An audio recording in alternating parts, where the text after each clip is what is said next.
కృష్ణానదిపై ప్రకాశం బ్యారేజీ దిగువ ప్రాంతాల్లో వరద నీరు జనావాసాల వైపు వెళ్లకుండా కరకట్ట రక్షణ కవచంలా ఉంటుంది. బ్యారేజీని 3.71 టీఎంసీల నీటి నిల్వ సామర్థ్యంతో 1957లో నిర్మించారు. మొత్తం 70 గేట్లు ఉండగా వాటి ద్వారా గరిష్టంగా 11.90 లక్షల క్యూసెక్కులు విడుదల చేయొచ్చు. 2009లో అత్యధికంగా 10.94 లక్షల క్యూసెక్కుల వరద రాగా 2024 సెప్టెంబర్లో 11.45 లక్షల క్యూసెక్కుల ప్రవాహం నమోదైంది. అంతకంటే ఏమాత్రం ప్రవాహం పెరిగినా కరకట్టకు గండ్లుపడి తీవ్ర ప్రమాదం తలెత్తేది. భారీగా నష్టం జరిగేది. 2009లో వచ్చిన వరదలతో కరకట్టకు గండ్లుపడి నష్టం జరిగింది. ఆ తర్వాత కరకట్ట బలోపేతం కోసం 119 కోట్లు కేటాయించారు. ప్రకాశం బ్యారేజీ నుంచి పెనుమూడి వరకు 70 కిలోమీటర్ల మేర పనులు చేపట్టారు. అయితే కొల్లూరు వరకు పూర్తి చేశారు.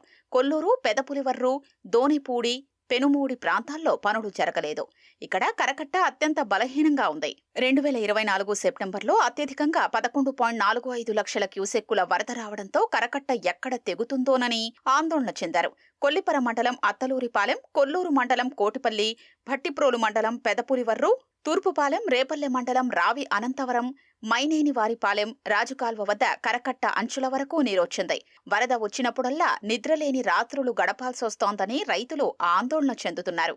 భయం ఉంటుంది. మా ఊళ్ళో రైతులు టాటాలు తీసుకొచ్చి టాటాలతో వేసారు. మరి ఇక్కడ రెండు పెద్ద లారీలు ఇసుక పోపించి మొత్తం తోలారండి. గండి పడితే మొత్తం మునిగిపోద్దండి. మొత్తం గళ్ళు పడిపోయి ఉన్నాయండి. ఇక్కడ నుంచి అక్కడ వరకు తార్ రోడ్డు ఉంది, ఇక్కడ నుంచి తార్ రోడ్డు లేదు. ఇది సింగిల్ కట్ట, అదంతానేమో డబల్ కట్ట అయితే పాపం మొత్తం ఉన్న ఊళ్ళో వాళ్ళు ఇళ్ళంతా చేసుకుని ఇసుక గోతాలు మట్టి బాగా కుర్రోళ్ళు బాగా ఇచ్చేసి చేశారు. లేకపోతే అప్పుడే తెగిపోయేది. ఎంత 2 అంగుళాల తేడాతో దేవుడు వడ్డినేసాడు. సో ఎప్పటి నుంచో పెండింగ్ ఉంది వర్క్. ఇది ఇక్కడ వరకు అయింది, ఇది కూడా శాంక్షన్ అయింది అంటున్నారు, కానీ అది చేస్తామంటున్నారు. ఇంకా అయితే మొదలు పెట్టలేదండి. ఈ వరదలు వచ్చినప్పుడు మాత్రం అందరూ కంగారు పడి అందులో 20 years బ్యాక్ ఓలేరు దగ్గర కరకట్ట దిగడం గురించి ఎక్కువ టెన్షన్ పడతా ఉంటున్నారు అనమాట. తొందరగా గవర్నమెంట్ చేసుకుని ఇది చేస్తే కనుక బాగుంటుంది అనేది ఇప్పుడు ప్రపోజల్. మన అమరావతి అవుటర్ దాంట్లో భాగంగా కరకట్ట కూడా ఇది ఉందని చెప్తున్నారు. వైసీపీ పాలనలో కృష్ణానదిలో అక్రమంగా ఇసుక తవ్వకాలు చేపట్టి సొమ్ము చేసుకున్నారు. ఇసుక లారీలు తిరగడం వల్ల కరకట్ట మరింత ప్రమాదంలో పడింది. కొల్లూరు, దోనిపూడి, పెనుమూడి ప్రాంతాల్లో కరకట్ట కుంగిపోవడం ఆందోళన కలిగిస్తోంది. రోడ్డు కూడా పాడైపోయి వాహనాలు వెళ్లేందుకు వీలు లేకుండా పోయింది. కృష్ణానదికి వరద 8 లక్షలు దాటితే జనంలో వణుకు మొదలవుతుంది.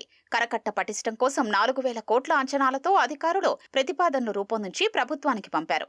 కనీసం బాపట్ల జిల్లా పరిధిలో అయినా కరకట్ట అభివృద్ధి పనులు సత్వరం చేపట్టాల్సి ఉందని స్పష్టం చేశారు.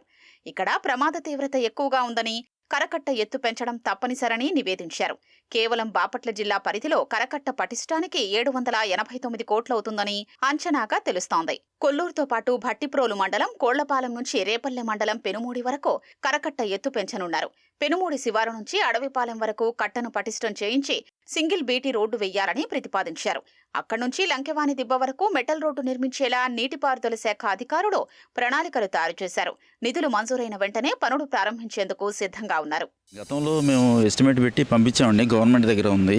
వైడనింగ్ చేసి తర్వాత హైట్ కూడా కొంచెం పెంచి 15 lakhs క్యూసెక్స్ వరకు కూడా మన ముఖ్యమంత్రి గారు ప్రపోజ్ చేశారు. దాన్ని బేస్ చేసుకొని ఎస్టిమేట్ పంపించాం.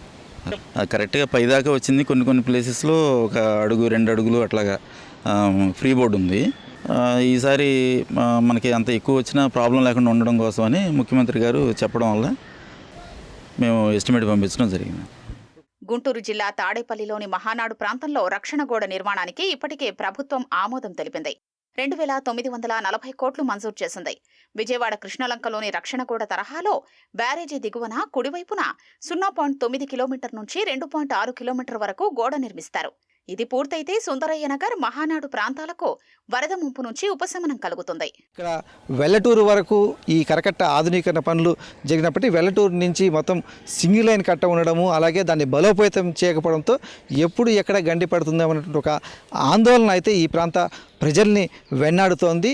ఇప్పుడు నీటిపారుదల శాఖ దీనికి సంబంధించి ప్రకాశం బ్యారేజ్ నుంచి అటు చివరి సముద్రం వరకు కూడా ఈ కరకట్ట ఆధునీకరణకు సంబంధించి ప్రతిపాదనలు అయితే సిద్ధం చేసి ప్రభుత్వానికి పంపించింది. దాన్ని ఎలా చేయాలి, కేంద్ర ప్రభుత్వం నుంచి ఏమైనా నిధులు తీసుకొచ్చి ఆ సినర్జీ మోడ్లో ఆ పనులు చేపట్టాలనే విషయమైనా రాష్ట్ర ప్రభుత్వం తీవ్రంగా కసరత్తు చేస్తోంది.